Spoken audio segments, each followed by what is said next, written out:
เรื่องจุดประสงค์ของการสร้างวัดสัพพะคะวะโตอะระหะโตสัมมาสัมพุทธัสสะนะโมตัสสะภะคะวะโต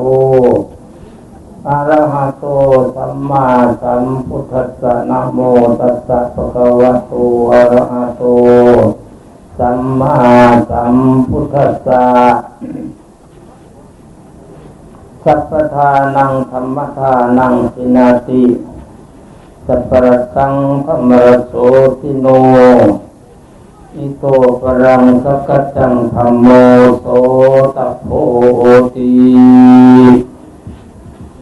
โอกาสนี้จะแสดงธรรมเทศนา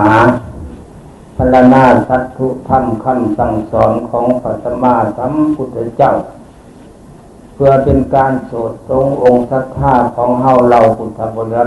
ริษัททั้งหลายตามสมควรแก่โอกาสและเวลาเนื่องเวลานี้ดูที่วัดอย่างวัดบัวลำพากันบ่วัดบัวลำพาบ้านย่างคำเหนือได้จัดพิธีเฮ็ดบุญสมโภชพระพุทธรูปขึ้นในงานบุญมื้อนี้ก็แม่นได้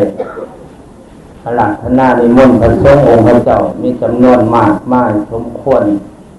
แล้วก็ออกตนญาติโยมแต่ละบาทแต่ละซองสามารถเป็นมากหนาหลายตาเป็นหนาซื่นส้มเป็นหนาอนุโมทนาเป็นอย่างนี้ฉะนั้นอาตมาจึงขอนำเอาธรรมเทศนานี่แหละมาอนุโมทนาสาธุการนำสู่เจ้าเนอะธรรมเทศนาที่ท่านจะเอามาชี้แจงแสดงในมื้อนี้นั้นก็ที่ว่าเรื่องหญ้าปากคอกคือดังกล่าวมาแหละขั้นที่ว่าเรื่องศีลสมาธิปัญญาหรือว่าเรื่องปรมัตถธรรมจิตเจตสิกสร้างสมาบัติอภิญญาคอยไหวคำเป่าปีสูควายเพื่อให้มันแทบเหมาะกับความหักหูความเข้าใจเรื่องสิ่งเรื่องธรรมของคนลาวเฮาเนี่ยทานเอายาปากคอกมาบอกยาปากคอกอะไรอย่างหนึ่งว่าเรื่องวัดสองว่าเรื่องบุญและการเฮ็ดบุญความเป็นจริงเรื่องดังกล่าวในนิทานก็ได้ประเทศมาหลายบ่อหลายทีแล้วโดยเฉพาะท่านเทศเมืองจำพรเมืองสองข้อนเกิดที่วัดทั่วถึงไปแล้ว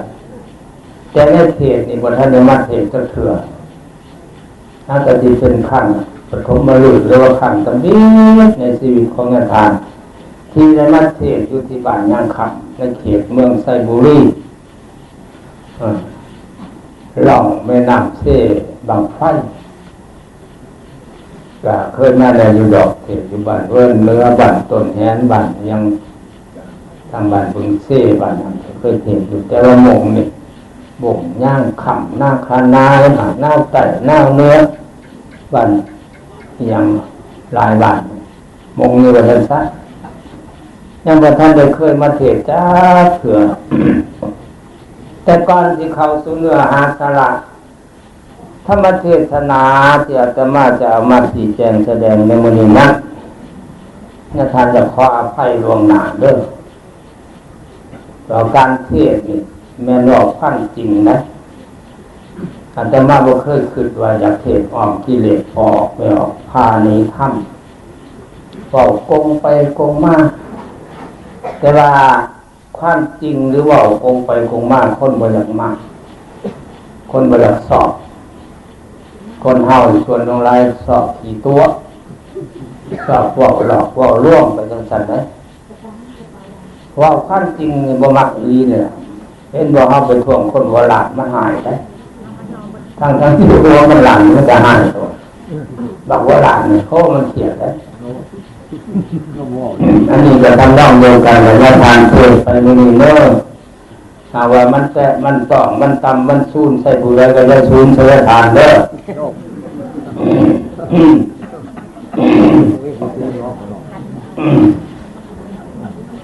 ท่านได้ว่าแล้วว่าสิเว้าเรื่องวัดก่อนมื้อนี้เด้อวัดนั่นแม่นหยัง การสร้างวัดเนี่ยสร้างมาเฮ็ดหยังอาจารย์มาเคยไปถามหลายบาทหลายคนว่าอยากได้วัดหมู่เจ้าอยากได้วัดอยากได้มาเฮ็ดหยังบางคนก็ตอบว่าอยากได้มาเพราะได้ให้เพิ่นจูงไปพิพาทนั่นก็มีได้ผู้ตอบนะบางคนก็ดำเนินให้ได้ผลทั้งนั้นทั้งนี้แล้วจริงทั้งนี้แล้วว่าซั่นบางคนก็ตอบว่าอยากได้วันมากครับ อยากเฮ็ดบุญนี่แหละถ้าเฮ็ดบุญม้วนได้พร้อมกินขี้เหล้าว่าซั่นเพราะว่านั่นก็มีนะบ้านนี้ฟังเบิ่งฟังนิทานที่เฉลยสู่ฟังอันเขาตอบเนี่ยคือบ่ถือจุดประสงค์ของการสร้างวัดนะบ่การสร้างวัดเนี่ยสร้างให้เป็นบ่อนทำเรื่องศีลธรรมให้เป็นบ่อนปฏิบัติศีลปฏิบัติธรรมให้เป็นบ่อนตักน้ำทำบุญให้เป็นสถานที่เคารพนอบไหว้นี่คือจุดหมายปลายทางการสร้างวัดแต่แม้นั้น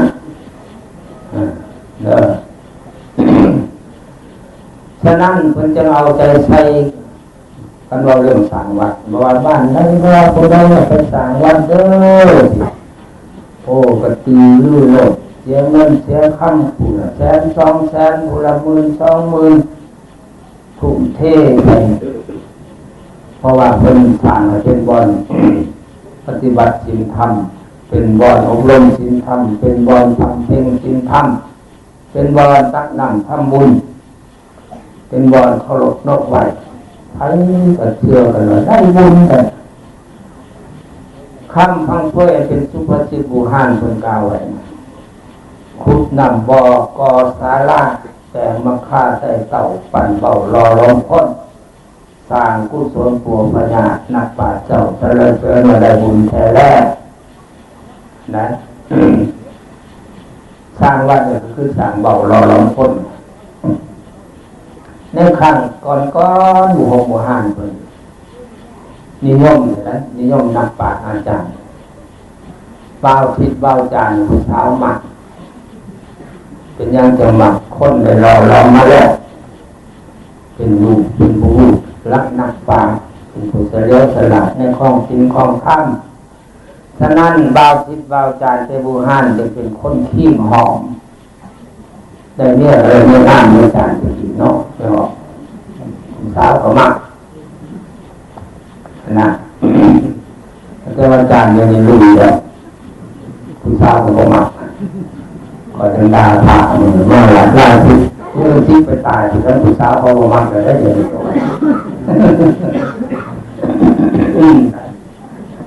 เราลำคนมาปฏิบัติศีลปฏิบัติธรรมมาตั้งจิตตั้งธรรมมาฟังเพลงบุญกุศลอันนั้นดูกันหล่อคนหล่อคนล้อมให้เป็นคนรู้ผู้ดีล้อมให้เป็นนักปราชญ์ราชครู่เป็นเจ้าว่าผู้ใดได้สร้างอันนี้ได้บุญหลายนั่นนะคือจุดประสงค์เลยความมุ่งหมายในการสร้างวัดสร้างวัดนะบัดนี้เมื่อรู้ว่าความมุ่งหมายในการสร้างวัดคือดังกล่าวมาแล้วถ้ามาเบิ่งดูกันมาเบิ่งในบ้านเฮาเนี่ยว่าเฉพาะคนลาวเฮาที่คือพุทธศาสนาว่าพากันทุ่มเทเงินกำแก่มาสร้างอะไรแต่เฮาปฏิบัติต่อวัดคือเรื่องบ่คือจุดหมายของเพิ่นแล้วบ่คือเป้าหมายความประสงค์ของเพิ่นแล้วบ่ตั้งอาตมาเบิ่งมาแล้วเบิ่งไปพูดแล้วถอยขึ้นหลังไปเป็น100 ปีพุ่นแหละเบิ่งคนลาวเฮาปฏิบัติวัดหรือนำใส่วัดบ่ถือหลายผิดหลายแล้วแทนที่จะว่าเอาวัดนี่เป็นบ่อนทำเพ่งศีลธรรมเอาเป็นบ่อนศึกษาศีลธรรมให้เป็นบ่อนเคารพนอบไหว้ก็เลยเอาวัดเป็นบ่อนลิงคนลาวเฮานะสร้างวัดมาเฮ็ดบ่อนลิงท่านเฮ็ดบุญก็เฮ็ดลิงนะคนลาวมาลิงอยู่ในวัดนี่ ผู้เฒ่าก็มาลินในวัดนิดหน่อยก็มาลินในวัดผู้บ่าวผู้สาวก็มาลินในวัดนั่นเริ่มเข้าใจกันไปว่าทางวัดก็เป็นวันหนึ่งเมื่อเป็นโดยไม่พอกับปัดคือว่าบอกดอกพ่นก็เข้าใจกันขึ้นขนาดเมื่อเป็นบอกขันลูกหลานเด็กหน่อยมาออมมาแซวในตลาดเรื่องเป็นอะไรทั้งวันเลยนะสู้ถึงมาหล่อที่นี่ไปเลยไงเริ่มไปเรียนวัดพูดเป็นว่านะว่าบอกคือเนี่ยคู่นี้ดูนี่แต่ว่าเป็นนักจอนั่นเพราะว่าเขาใจว่าเป็นบริษัท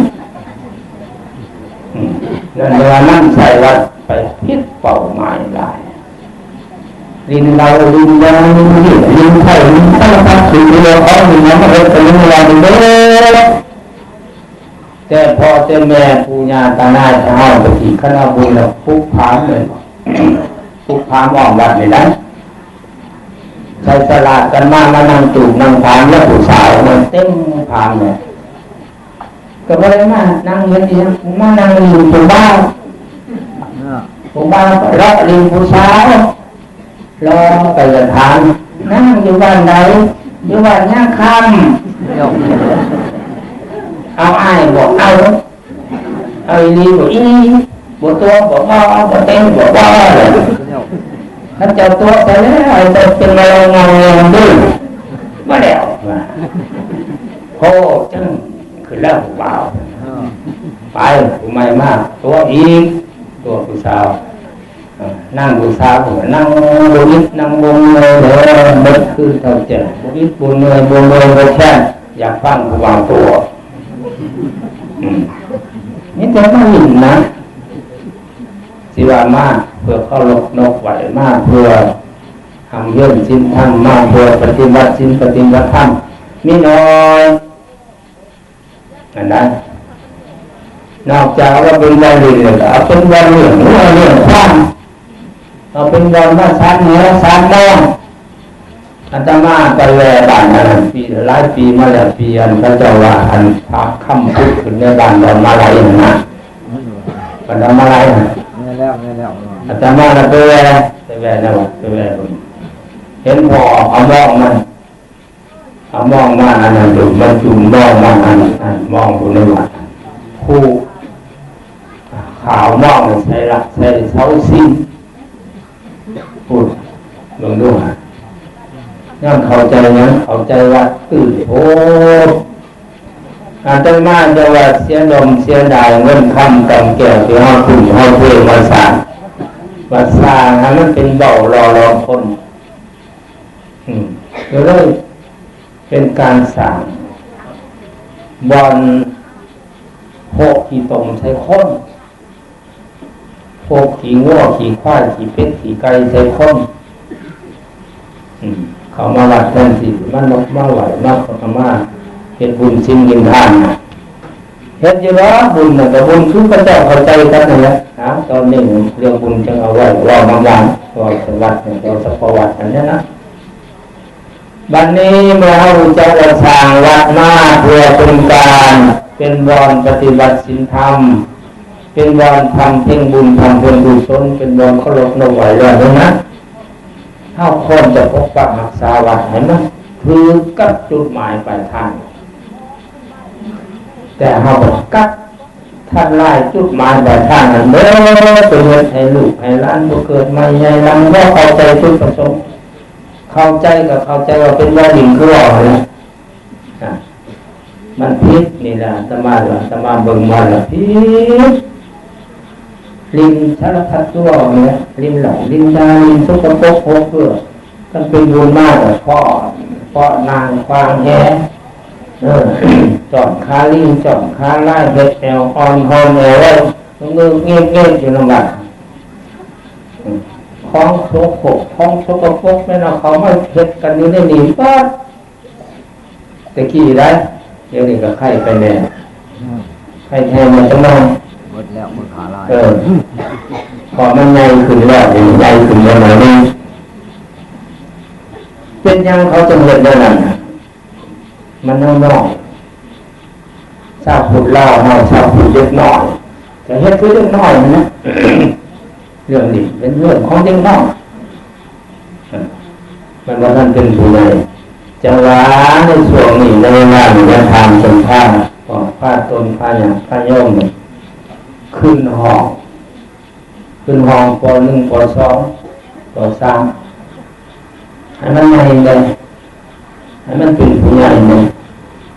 ที่กี่ต้องเป็นผู้ใหญ่เลยเรียนคือเรียนน้อยนี่มันจะต้องแอลมันจะอ่านซะครับกันเป็นบุญน่ะเอามาอีกบักใหญ่สัมโพกเสาเนี่ยมาตักของเพิ่นน่ะเอาน้ำแดงข้าแดงพลานเพิ่นห้ามแห่นั่นแหละเด็กน้อยเห็นถ้าพูดเด็กน้อยนั่นเองเป็นวิธีที่เด็กน้อยสักครั้งนึง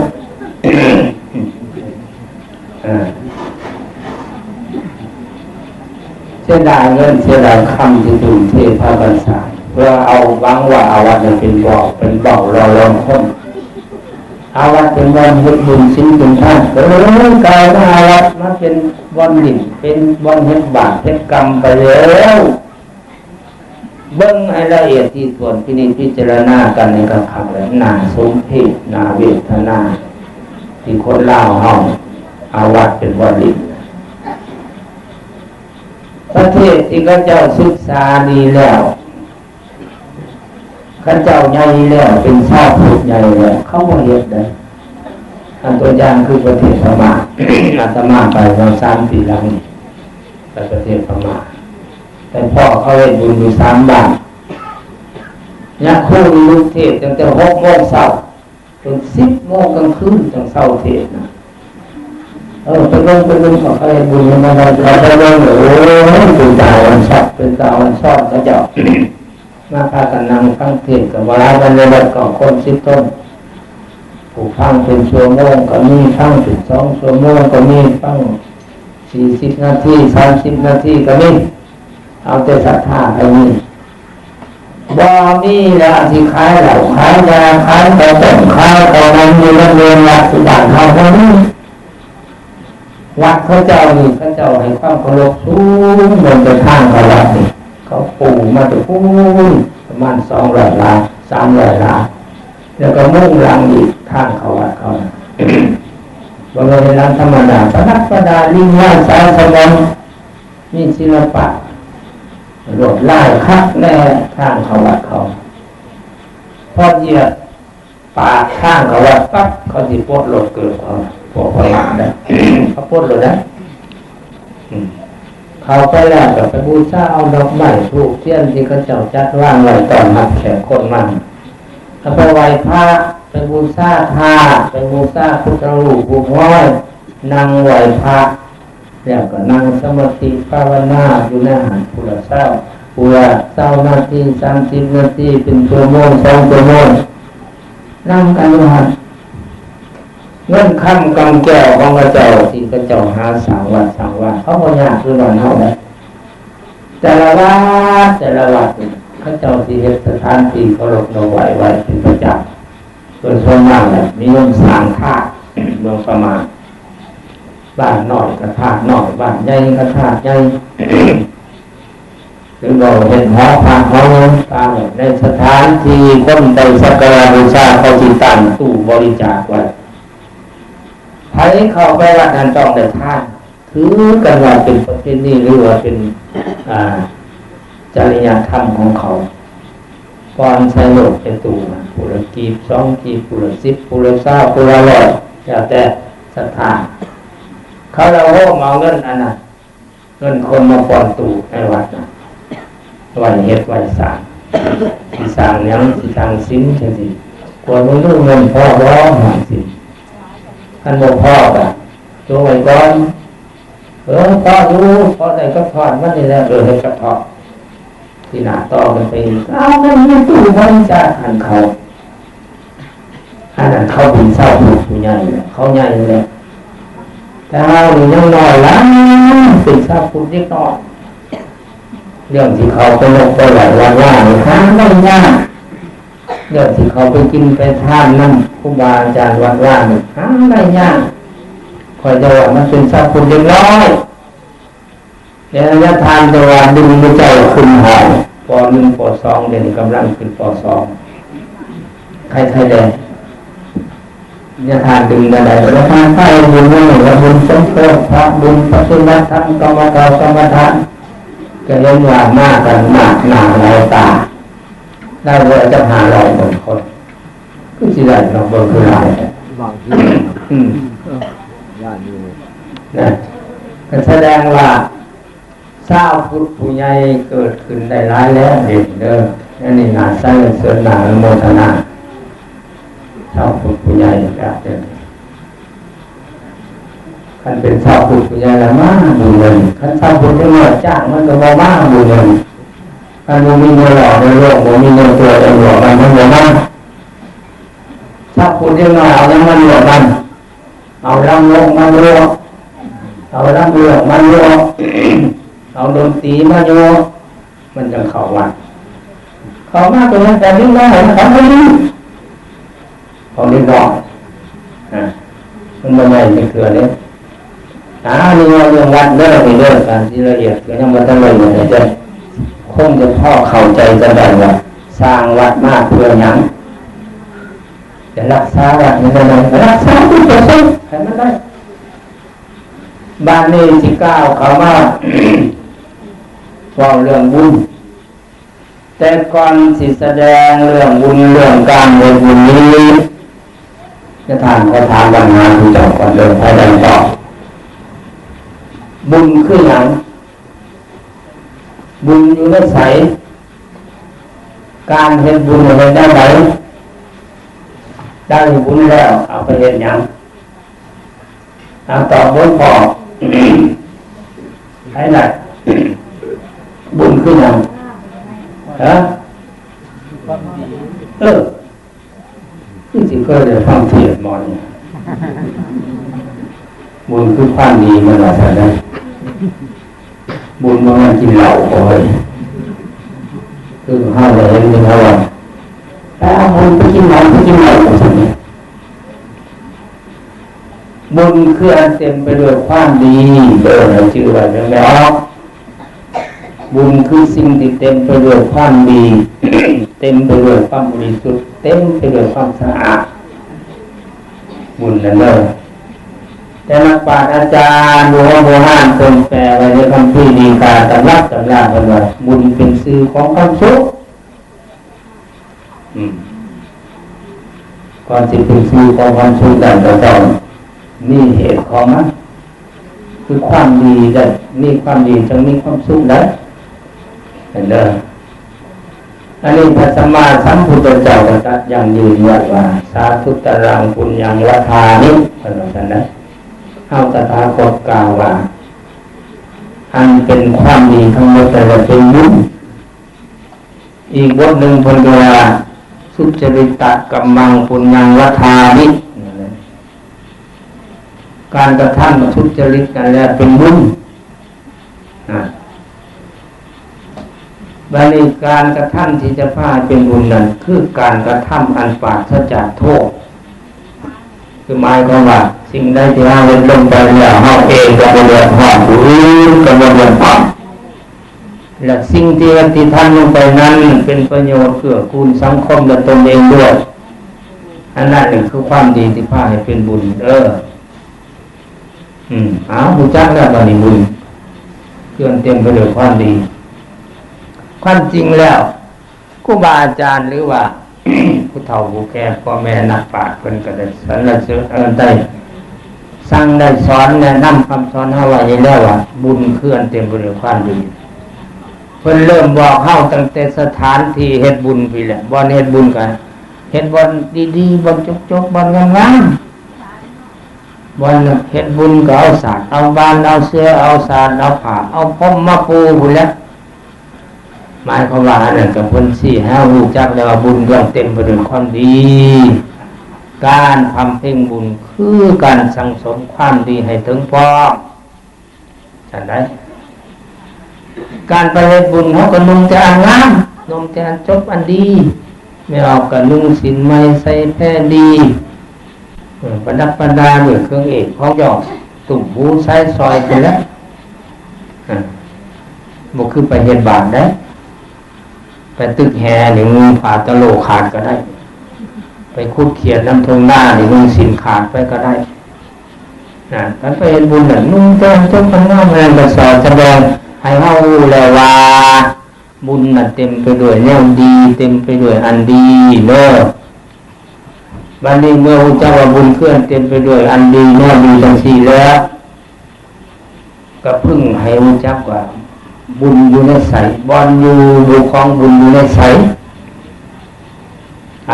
ต่อไปอีกข้อหนึ่งก็ได้ไปได้บุญอยู่ในใจ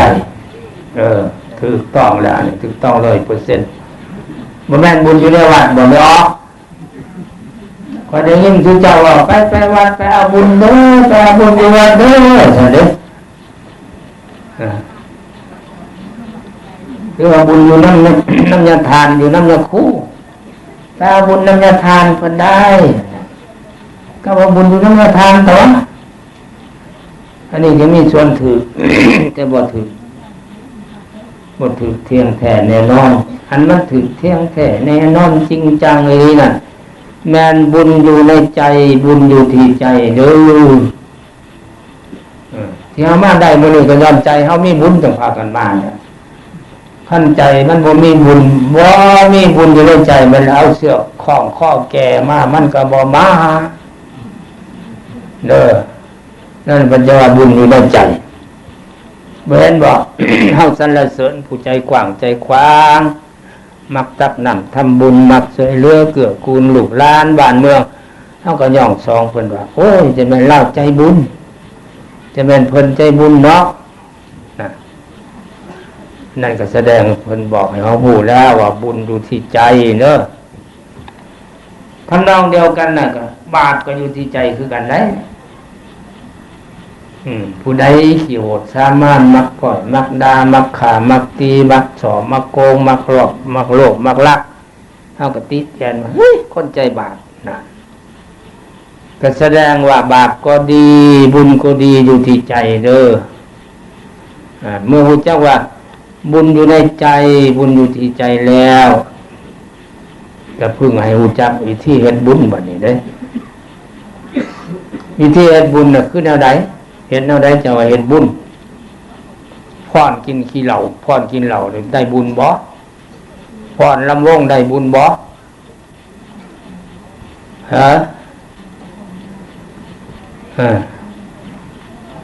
การเฮ็ดบุญนี่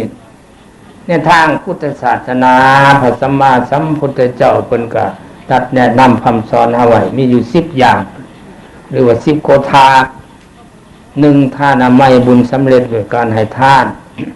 2ศีลไมบุญสำเร็จด้วยการรักษาศีล3ภาวนาไมบุญสำเร็จด้วยการเจริญเมตตาภาวนา4วิญญาวัจจะไมบุญสำเร็จด้วยการขนขวายกันเฮ็ดคุณงามความดีเฮ็ดบุญเฮ็ดศีลทาน5ปฏิทานไมบุญสำเร็จด้วยการเฮาให้โอกาสพี่น้องมาร่วมเฮ็ดบุญศีลกินทานนำเฮาเฮ็ดคุณงามความดีนำเฮา6ปัตตานุโมทนาไม่บุญสำเร็จโดยการที่เฮามีโอกาสร่วมเฮ็ดคุณงามความดีเฮ็ดบุญศีลกินทานนำพี่นำน้องนำบ้านนำเมือง7ธรรมเทศนาไม่บุญสำเร็จโดยการแสดงธรรมเทศนา8ธรรมสาวนาไม่บุญสำเร็จโดยการสดับรับฟังธรรมเทศนา9อัปปัจจยนะไม่บุญสำเร็จโดยการอ่อนน้อมถ่อมโต10ทิฏฐุสุกรรมบุญสำเร็จโดยการเฮ็ดความเห็นของเฮาให้มันคงต่อศีลต่อธรรมนี่คือวิธีเฮ็ดบุญในทางพุทธศาสนาเฮาแท้ๆมีเท่านี้ได้ไม่ออกบ่มีได้ลำวงไม่บุญสำเร็จโดยการฟ้อนลำวงบ่มีคำสอนทางพุทธศาสนาเฮาเด้อลำเรื่องไม่บุญสำเร็จโดยการฟังลำเรื่องดนตรีไม่บุญสำเร็จโดยเอาดนตรีมาเสพบ่มีไหนในวิธีการเฮ็ดบุญหรือแนวทางการเฮ็ดบุญที่พระพุทธเจ้าตรัสแสดงไว้ทั้ง10ประการคือดังกล่าวมาแล้วนั้น ว่ารวมลงทั้งหมดแล้วการเฮ็ดบุญคือการชำระหยังชำระบ่อนอยู่ของบุญคือชำระใจเฮานี่เพราะว่าบุญอยู่ที่ใจ อยากได้บุญเป็นที่จังอยากได้บุญเป็นที่พึ่งพากันสำระจิตสำระใจให้บริสุทธิ์ผุดผ่องหรือว่าอีกทำนองหนึ่งก็ว่าสำระสิ่งที่บ่เป็นบุญอันมันติดอยู่ในจิตในใจเฮาให้มันออกไปเฮาจังสิได้บุญทำนองเดียวกันกับเขาต้องการคำเขาไปขุดเอาแห่มาคำมันปนอยู่น้ำแห่อยู่น้ำทรายอยู่น้ำดินอยากได้คำเป็นก้อนบริสุทธิ์ก็ต้องสกัดหินออกสกัดดินออกสกัดทรายออกมันจังสิได้คำอันบริสกัดหินสกัดทรายสกัดดินออกเป็นเมื่อมันจังสิได้คำอันบริสุทธิ์อันนี้ทำนองเดียวกันเฮาบ่สำละสิ่งที่บ่เป็นบุญออกจากใจเฮาก็บ่ได้บุญเลยแม้ยังสิ่งที่บ่เป็นบุญคือกิเลสและมลทินอันมันเรื่องนองอยู่ในจิตในใจกิเลสโลภกิเลสเห็นแก่โตกิเลสตนีขี้ทีเหนียวแน่นกิเลสห่ายกิเลสโกรธกิเลสจิตซาตาห่อนพ้นกิเลสบังเบียดเสียดสีพ้นกิเลสความหลงผิดงมงายต่างๆอันนี้แหละอันสิ่งมันบ่เป็นบุญถ้ามันติดอยู่ในใจเฮาแล้วแม่นเฮาสิไปเฮ็ดอันใดอันหนึ่งเฮาเฮ็ดบุญก็บ่ได้ดอกเด้อบุญน่ะคันเฮาบ่ชำระสิ่งสกปรกนี่ออกเดี๋ยวนี้คนลาวเฮาพากันเฮ็ดบุญชวนลงหลายแล้วมันเข้าทำนองว่าอยากสะอาดแต่อาบน้ำขี้ตมอยากบริสุทธิ์ผุดพองแต่ไปอาบน้ำสกปรกมันเข้าทำนองนั้นคนลาวเฮาเฮ็ดบุญกุมื้อนี้ได้เริ่มตั้งแต่ตำบิตำบ่หาเครื่องเฮ็ดบุญพุ่นนั้นแต่บ่หาเฮาตะกี้เนาะอันใส่สลากให้คนมาเฮาบุญ40 บาท50 บาทไทยบ้านน่ะเป็นเจ้าภาพเจ้าทัตถาก็กะเกียมเครื่องต้อนรับเช้าพี่น้องที่มาเอาบุญน่ะแต่แม่นเกียมเหล้าและก่อนอื่นหมดเฮ็ดเหล้าโทไว้เฮือนละ2ให้เฮือนละ3ให้ละถ้ามาเฮ็ดเหล้าเฮ็ดหยังเฮ้ยเฮ็ดเหล้าเอาบุญพุ่นน่ะบ้าคักเด้อย่าทานได้เด้เทศสอนคือเจ้าเนาะพระพุทธเจ้าองค์ใดดีเทศนาสอนว่าเฮ็ดเหล้าเอาบุญน่ะคือมื้อนี้บ่ได้สู่เฮ็ดเหล้าโทหรือเหล้าเด็ดเพิ่นก็บ่อยากกินได้ไปหาซื้อเบียร์ไปยังเฮ้ยร้านเนี่ยซื้อเบียร์ไปเอาบุญเฮ็ดบุญบ้าจะมาคักแท้ดีตัวว่าแล้วว่าการเฮ็ดบุญในบ้านเฮามันเป็นนั่นแหละมันเข้ากับอันคำก่อนสุภาษิตเพิ่นว่าความปากยังกล่าวต้านจาว่าเอาบุญใจพยังโลเล่มวนยิ่งกินเหล้าบุญบ่มีหวังค่าตัวพ่อทองขิงแล้วอาบน้ำเจ้าบ่สะสวยล่างตมสิเปื้อน8ขิงเจ้าแล้วเน้อไม่เอาเอ้ยถ้าเฮ็ดบุญเอาบุญถือแก้วเหล้าฮ้วนอยู่น้ำวัดเรียนเหล้าใส่ปากกันก็ถึกอยู่น้ำวัดอันนั้นระยะทานจะว่ามันบ่ล่างบ่สวยจักดีเทศน์นี่ให้บ่ไม่ออกออก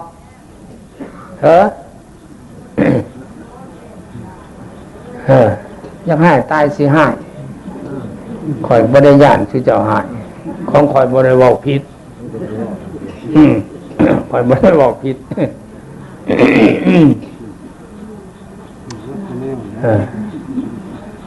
เอาบุญ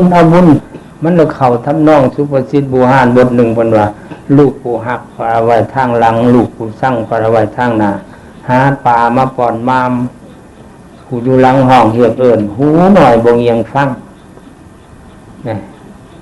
ก่อนจะเอาบุญก็เตรียมคือว่านั่นแหละเตรียมเหล้าเตรียมยาเตรียมไผ่เตรียมเบียร์แล้วอยู่ในเมืองสวรรค์อยู่ในเมืองเวียงจันทน์เมืองนี้ได้คือกันนั่นแหละจะเอาบุญเงินชูได้แล้วบ่ไผ่ได้จักซุ่มแล้ว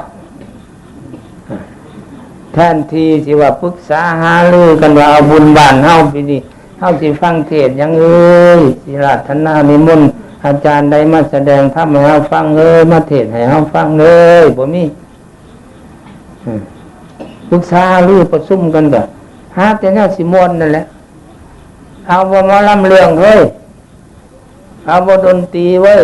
เอาบ่มาลำพญาเว้ยแทนที่สิจากันคือว่าหาตั้งเทศยังเลยมนต์ทานองค์ใดมาเทศเอ้ยหายังมากินมาทานอันมันสิได้กุศลสูงบ่ได้จากันจักเทื่อแนวนี้จาจะหาแต่น้ำมนต์นั่นความมวลนี่พระพุทธเจ้าเพิ่นว่าเป็นบาปได้พอเด้อคนผู้มวลคือผู้มีอารมณ์บ้าอาการของคนมวลคืออาการของผีบ้าเพิ่นว่าแนวนั้นนะ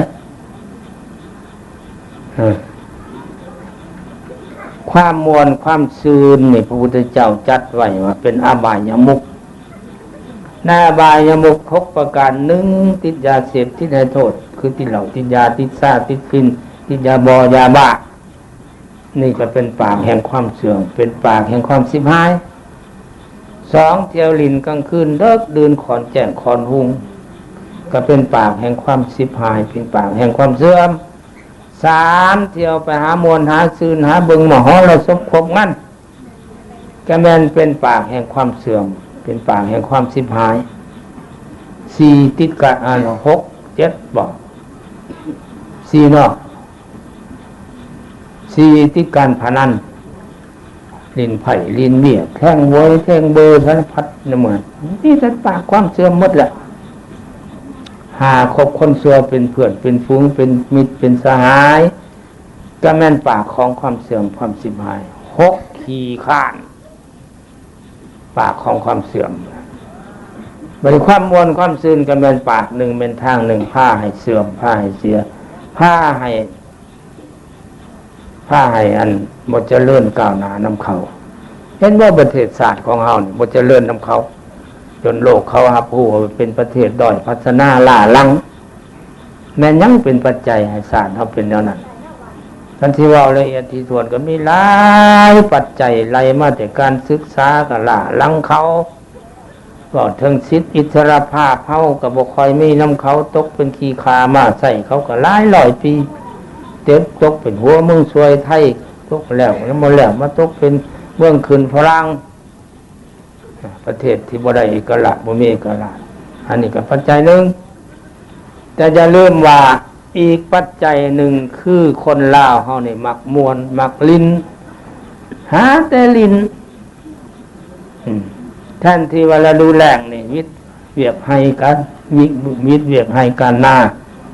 วิทย์เวียกหัวเวียกชวนแหละสิพากันไปหาบักใหม่เลื่อยใหม่ไทยกบมาปุ๊บบ้านแปลงเฮือนน่ะมันสง่าพาเผยบ่มีค่าแต่จะไปลิ้นค่าแต่ไปมวนบ้านนั้นใส่สลากป้าบุญน้อยบ้านนี้ใส่สลากป้าบุญไปบาบ่พอ2 มื้อ 3 มื้อไปบุญบ้านน่ะไปบุญบ้านนี่ติดต่อเนื่อง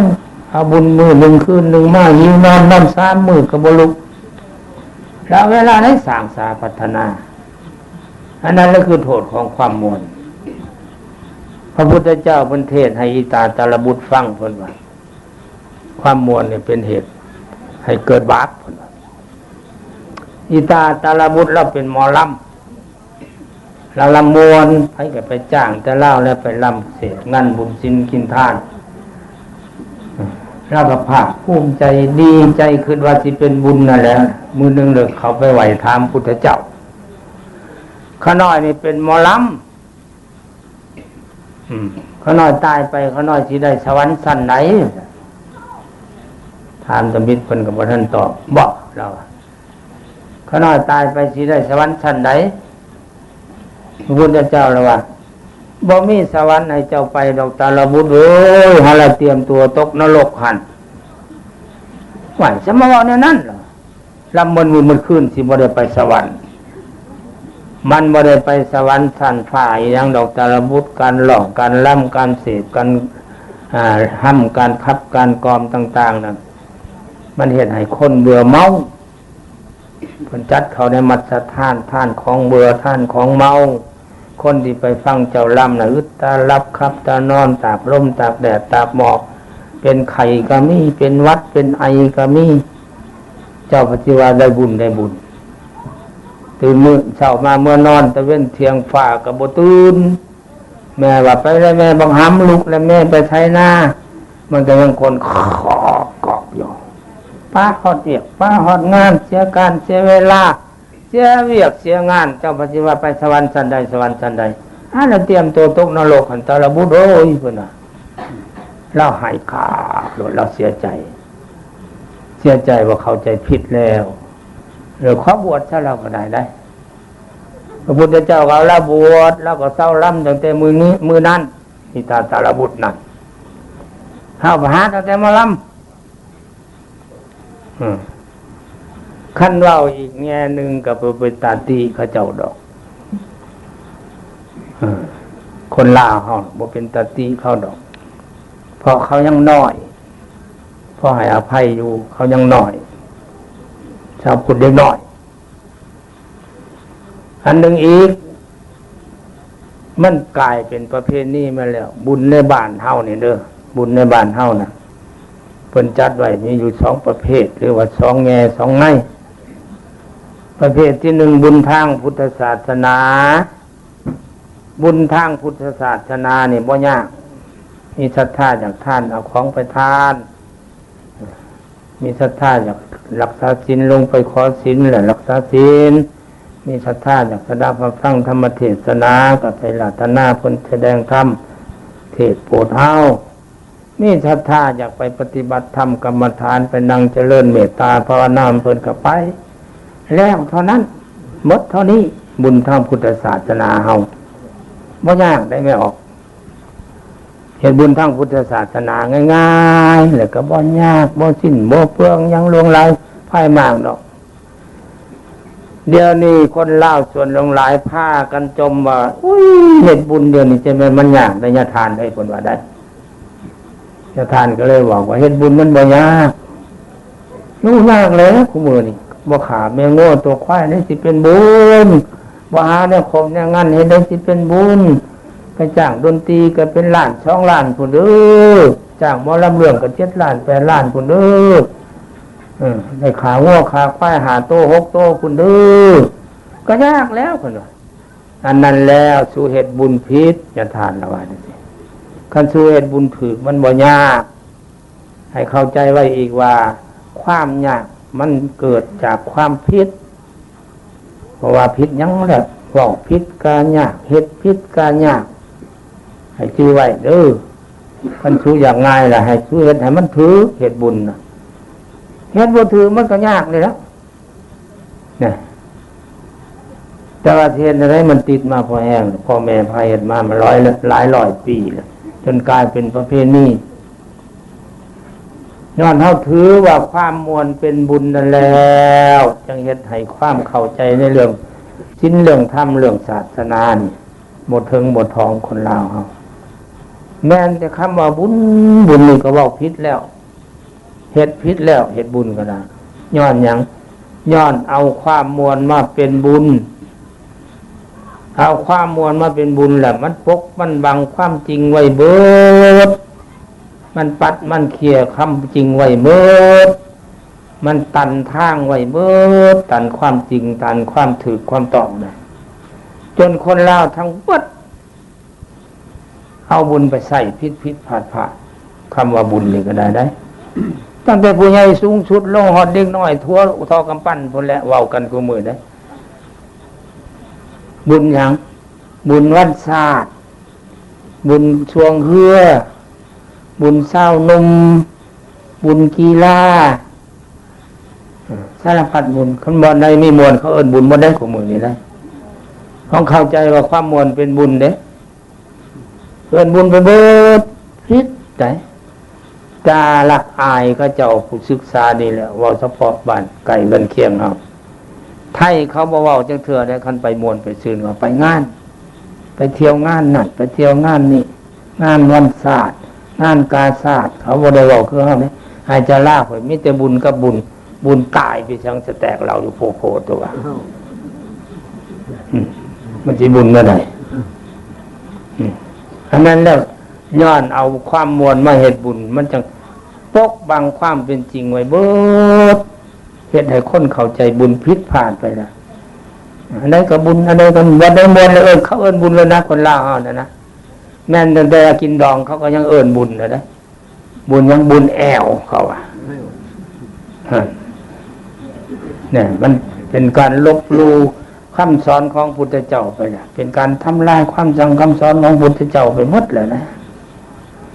อันนี้ก็บ่แม่นสิเป็นแต่บ้านแต่เฮาดอกบ้านพี่น้องเฮาทั้งฝากของทั้งเมืองไทยภาคอีสาน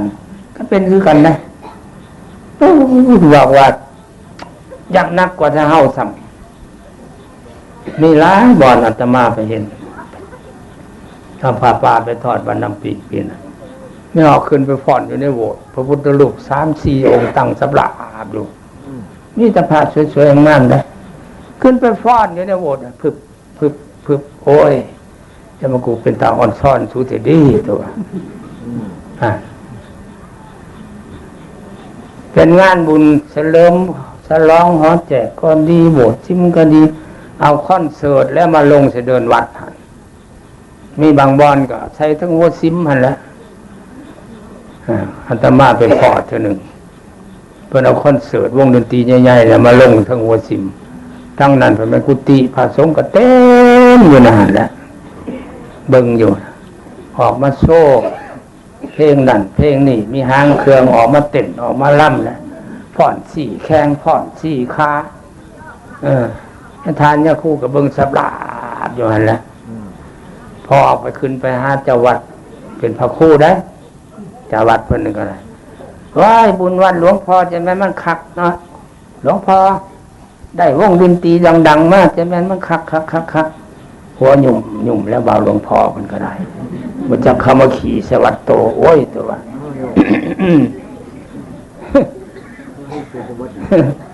บางหนึ่งแบบบอกขึ้นมาว่าอันนี้ก็ขั้นเขาเห็นแก่หลวงพ่อเขาได้สิมา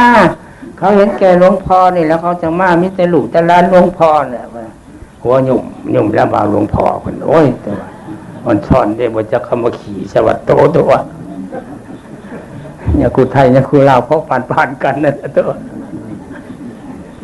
บ้านกันนั่นแหละตัวบ่ถือในถ้าเอาเหตุบุญมาเด้อเดี๋ยวนี้ในสังคมคนลาวเฮานี่มันเมายังเมาหลายได้เมาอย่างเมาลิ้นเมามวนความลิ้นความมวนเป็นของเมาได้นี่เด้ออย่าลืมว่าของลิ้นของเมาของลิ้นของมวนเป็นของเมาย้อนเขาเมานั่นแหละเขาจังหวัดหลงว่าลืมวัดลืมว่าลืมศาสนาเมามวนนั่นแหละคันว่าเรื่องฟังเทศน์ฟังธรรมเนี่ยมันสิได้ความรู้ความรักความเข้าจิตเข้าใจในศีลในธรรมมันแลนนี้โลดคนสมนัตคนขี้เมานั่นบ่ได้มาหาเฮาดอกพวกขี้เมาได้เมาหลายแถวเนี่ยเด้อย้อนเอาความมวลเป็นบุญแล้วจะกลายเป็นคนหลงเป็นคนเมาความมวลความซื่นนับมือขยายตัวมีครบมีเงินเนี่ยใส่ก็ต้องเอามวลนั่นแหละมางั้นเพื่อนดีก็ฟ้อนลำวงแม่นบอกเฮ้อนี่แหละได้เดี๋ยวนี้แต่บ้านสีไข่บ้านเวิร์นบ้านยังมาเอาลำวงมาเสพงั้นเพื่อนดีเท่าแต่แม่นกล่าวหนาเนาะตัวอ่อนซ่อนดิไปกันใหญ่เลยเด้อเพื่อนดีนะเพื่อนเศร้าเพื่อนโศกเพื่อนทุกข์เพื่อนอุกเพื่อนอ้าง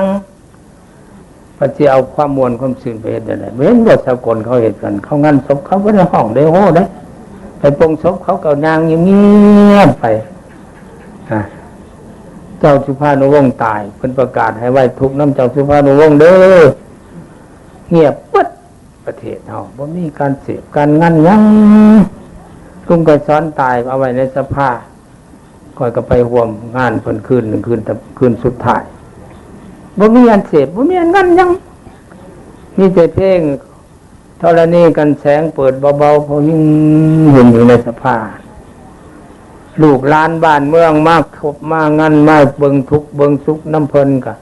นั่งอยู่ตามโต๊ะตามเต็นท์ที่เจ้าภาพเขาจัดไว้เป็นจุ่ม เจ้าภาพก็จัดเอาน้ำไปว่างไว้จัดเอาขนมใส่จานไปว่างไว้เอาเนยหมักโม่หมักแตงไปว่างไว้มาก็นั่งล้มกันเก็ดเนยหมักโม่ไปนั่งกินขนมไปนั่งมันยนหอด12 โมงก็พักกันเมื่อแต่ถ้าเอาคู่มือนี่เป็นอะไรไปเฮือนดีไปปุ้นกินบ่คือได้ยินเขาเอาได้ไปปุ้นเขาไปสั่งเขาถูกจีตายถูกจนห้องจนไห้เพราะฉะนั้นไปถามกินอันนั้นไปถามกินอันนี้มันแล้วป่ะศีลมันแล้วป่ะจังแล้วไปหาเพื่อนเอาคืนไปซอกหอดเขาเล่าเขาไปซอกหาศีลนะแล้วบ่ได้คือเห็นใจเขาจังดีว่าเขาทุกเอียงที่ไปทุกต่อความตายทุกอึดผาอึดแพร่อึดเขาอึดน้ำก็บ่ให้ได้ทุกล้มทุกตายเนี่ยให้น้ำกันเสียน้ำมูน้ำตามีบางบ้านให้คับบ้านได้ให้น้ำคนตายนะบ่แม่นบ้านอื่นบ้านคอยนี่แล้ว บ้านผู้ไทยเขาให้ดังเลยลูล่าเมย์ลูร้อยเมย์เอ้ยคุณหอดเจ้าดีที่เห็นเจ้าอีแล้วอีลาค่อยเอ้ยอีลาค่อยเอ้ยให้มันทุกข์เขาก็ต้องเห็นใจเขาไหมเว้ยเพราะว่าไปเงื่อนดีมันเงินไปเงื่อนดีแล้วไปนั่นน่ะไปเงื่อนควงแล้วไปปุ้นกินเขาไปเลี้ยวกินเขาไปอบไปอุ่นเขากับบริอบริอุ่นแล้วไปเผาไปร่นเขามันกายอุ่นแหละมันเปื่อยมันสิเปื่อยมันห่อนเป็นยังเป็นน่ะก็ย้อนติดลิ้นติดมวนมันเมาลิ้นมันเมามวนเนี่ยมันลงไปเบิดคนเมาคือคนเมาเหล่านี้คนเมาเหล่านี้แห้งๆคือว่ามันแล้วมันจะจังพลิกจังคือกว่าที่วันนี้มันจะตีปากเจ้าบุญตัวเดี๋ยวนี้คือกันแหละในสังคมบ้านเฮาเมืองเฮาเนี่ยนี่กำลังเมานักเมามวนก็เมาลิ้นขยายตัวกว้างขวางแล้วเดี๋ยวนี้ได้ขบวนมวน อยู่ในเมืองสวรรค์ แต่ละคืนได้ยินเลยเสียงเสพตึมต่ำบอนนั่นกับบอนมวนบอนหนึ่งกับบอนมวนเป็นว่าห้านอาหารแต่ละบอนแต่ละแม่นบอนมวนผลวัดล่ะกินเข่าอยู่ในขอบขั้วเงินซ้ำอิ่มน้ำสำลานพอแห้งแล้วก็ยังไปหากินน้ำห่านอีกเป็นยังไปมันเมาบ่สว่างเมาอย่างเมาลินก็เมามวนนั่นแหละเดี๋ยวนี้ขยายออกจากเมืองแล้วไปหามวนอยู่น้ำป่าน้ำดงก็มีได้เดือนนี้ได้เมืองไซบุรีคือบ่ปรากฏเห็นเนาะ เมืองไซปูทองก้าวหน้าร้ายเมืองไซปูทองไปเดินว่ารีสอร์ทไปเห็ดอยู่น้ำป่ามันบ่แม่นรีสอร์ทคอยว่ารีกอดเพราะนั้นแล้วมันเมาหมดสว่างก็นักมือนักเขาแล้วจะว่า ในฐานะที่เฮาเป็นพุทธบริษัทเป็นชาวพุทธเป็นลูกศิษย์ของพระพุทธเจ้าควรจะพากันสนใจในศีลในธรรมว่าเฮ็ดบุญเฮ็ดแนวใดควรให้เข้าใจว่าเฮ็ดบุญคือการชำระหยังชำระสิ่งที่เป็นบาปมันออกจากจิตจากใจเฮาที่เฮาบ่มีการชำระอย่างนี้เสียชื่อเสียภาพพจน์ในฐานะว่านับถือพุทธศาสนาหากบ่ปฏิบัติตามคำสั่งสอนของพระพุทธเจ้าหรือพุทธศาสนาที่เป็นอย่างนั้นเป็นชาวพุทธต้องติดสื่อแต่ภาคปฏิบัติในฐานะเป็นชาวพุทธบ่มีอันใดคือเหตุใดนะทานมันได้เหตุมาเลยนี่หลายฝ่าลาปีพ่อแม่ปู่ย่าตายายพาเหตุมาแล้วยายมือเขาหน่อยป้าเป็นบ่ก็บอกว่าใช่ป้าเด็ดขาดแต่ว่าอยากขอแผ่น้ำมูเจ้าแนวนี้เด้อมวนกับมวนซะมันป้าบ่ได้แหละมันเป็นอารมณ์โลกเรื่องความมวนแต่ให้รู้จักบอนมวน ให้จักเวลามวนให้จักสถานที่มวนอยู่ใช้บ่อนมวนพูดแล้วกลางบ้านหานยามพุ่นบ่อนมวนในวัดนี่บ่แม่นเพิ่นสร้างมาให้เป็นบ่อนมวนวัดนี่สร้างมาให้เป็นบ่อนปฏิบัติศีลปฏิบัติธรรมสร้างมาให้เป็นบ่อนทำเพ็งบุญทำเพ็งกุศลสร้างวัดนะเป็นบ่อนอยู่นอกพุทธก็บุญเงินฟ้อนละวงก็ไปเฮ็ดอยู่นอกพุทธไปมาฟ้อนยังอยู่ในวัดมันบ่แม่นบ่อนฟ้อนนี่บ่อนนอกบ่อนไหวให้ชื่อไว้เด้อนี่เด้อบาปได้ลบลู่ดูหมิ่นวัดวาศาสนาเนี่ยบาปได้แต่ว่าเฮาเบิ่งบ่เห็นบาปให้มันละเอียดเดี๋ยวนี้คนลาวเฮาบาปแล้วบาปย้อนใส่วัดบ่ถือบาปย้อนเฮ็ดบุญบ่ถือแต่ว่าน้อยคนสิเห็นคนผู้ปัญญาเนี่ยบ่ส่องบ่ใช้นี่ก็มองบ่เห็นดอกมันบาปขึ้นได้ไดจังจะทานบาปไปเลยบาปให้กลายเป็นคนโง่บูจักเรื่องทิ้นเรื่องทำบูจักเรื่องวัดเรื่องว่าอันนั้นก็เป็นบาปอันนึงในการสร้างอยู่ทำกินดีกับบนเจริญเชื่อมท่านเขาไปน้ำเขากับบนท่านเขาอันนั้นก็เป็นบาปนึงแหละพระเจ้าจะว่ามันบ่บาปบ่บาปอยู่ในศาสตร์นี่คราวนี้บางครั้งบางข้าวมีบุญบางปางกับคาตีวีโบยกันหมดแล้วพันหัวแตนหมดแล้วผลของความมวลขั้นสิเบิ่งกันให้มันละเอียดที่ถ้วนแล้วความมวลนี่ให้ผลน้อยหนึ่งก็บ่แม่นว่าสิปฏิเสธเลยบ่ได้ผลของความมวลหนึ่งให้คนมาหลายคนมาหมั่นหน้าหลายตาสองมากก็เป็นการรักษาไม่ติดคิดมิตรใจในระหว่างสังคมให้ไม่ให้โอกาสไปหามาแวกันอันที่สามมาเป็นโอกาสให้ลูกให้หลานได้ขายข้าวต้มขนมเป็นการสงเคราะห์สังคมผลของข้อมูลได้เท่านั้นแต่ว่าโทษของความมวลนี่หลายเด้อหนึ่งมันพาให้เกิดความประมาทที่เราจะพาให้เกิดความประมาทคือตัวอย่างมาฟ้อนน้ำวัดน้ำว่าเลยประมาทนะฮะวัดว่าศาสนาให้เป็นบ่อนเคารพนบไหว้เป็นบ่อนสักการะบูชาเป็นบ่อนปฏิบัติศีลปฏิบัติธรรมพวกมวลมันก็บ่ได้คิดเห็นจังนี้แหละ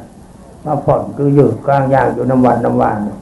กินเหล้าเมายากันนั่นคือความประมาทประการที่สามความมวลเป็นเหตุมั่งเพ่หีดข้องประเพณีอันจบอันงามโดยเฉพาะที่ทางพุทธศาสนาผู้ใดยังติดมวลติดซื่นอยู่ระบบมาแล้วนี่มาฟังเทศมันก็บ่มาการบุญบ้านใดมีหมอลำเรื่องมีดนตรีมีลำวงเนี่ยอันศิลวัตรหาคนมาสูตรมงคลกับบ่มีแล้วกันสูตรกลางคืนเว้นสูตรกลางเว้นมาเด้อมาสูตรมงคลเด้อมาเด้อมาสูตรมงคลเด้อมันก็บ่ได้รู้ใจเจ้าเด้อมันก็ปัดก้นไป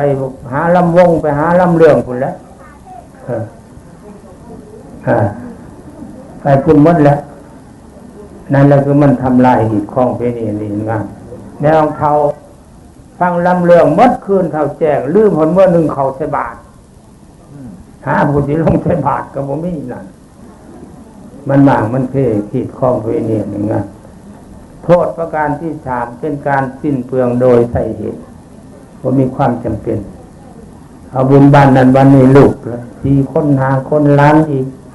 มาขอเงินนำกระเทาขอนี่แม่ให้คอยแน่คอยจิตไปเอาบุญกับปืนให้ผู้1,000 2,000 3,000เมื่อไปแล้วก็บ่ได้ยังแม่ความมวลเอาไปกินบดโทษของความมวลโทษประการที่สี่ความมวลเสี่ยงตัวล้มเสี่ยงตัวตายเสี่ยงตัวเจ็บเสี่ยงตัวปวดเห็นบ่บางบ้านท่านตีกันจนจับกุมกันขึ้นลงขึ้นศาลบุญกุศลสงกรานต์นี่บุญมวลเพิ่นเด้อแต่ละปีว่าเฉพาะในเทศบาลเมืองสวรรณเขตบ่วิทย์ละปีละ2 ศพปีละ3 ศพรถตำตายรถเหยียบตายตกรถตาย ผู้บ่ตายก็เจ็บนอนลงหมอปีหนึ่งเป็น80 90เป็น100นี่บางบ้านบ้านนอกบ้านนารถไถความตายนั่นแหละมันเสี่ยงต่อเจ็บเสี่ยงต่อปวดเสี่ยงต่อล้มเสี่ยงต่อตายประเทศไทยที่เขาคนหลายเนี่ยแห้งปีละ300 ศพ300 กว่าศพ400 ศพนั่นแหละคือโทษของความหมดมวนลายตายทั้งยืนไม่ออกระวังเด้อไปเห็นไม่ออกเข่าผู้หนึ่งย่ามเดือน4 เดือน5ฝ่าตกฝนลงดอกกระเจียวกระโปงดอกคอยดอกพริกดอกหั่งดอกจำดวนบานแล้วพาลูกพาหลานขึ้นไปหาเก็บดอกกระเจียวน้ำโขกไปเลยคือกินดอกไข่เน่าคือกินดอกดำดวนล่ะคืดหอดเบื้องหลังแหละคืดถึงความหลังแต่ยังเป็นสาวแต่ว่าม้วนในจิตในใจล้ำแล้วเลยทักเสียงจึกลงไปคำดำเสียบไหวมือเบอร์หนึ่งกับข้ามแอวแต่ก็ล้ำเนี่ยโอ้ยดีพร้อมกับจิกมากขึ้นหอดบ้านหลังกูบ้านหลังกูบ้านหลังกูบ้านหลังกูบ้านหลังกู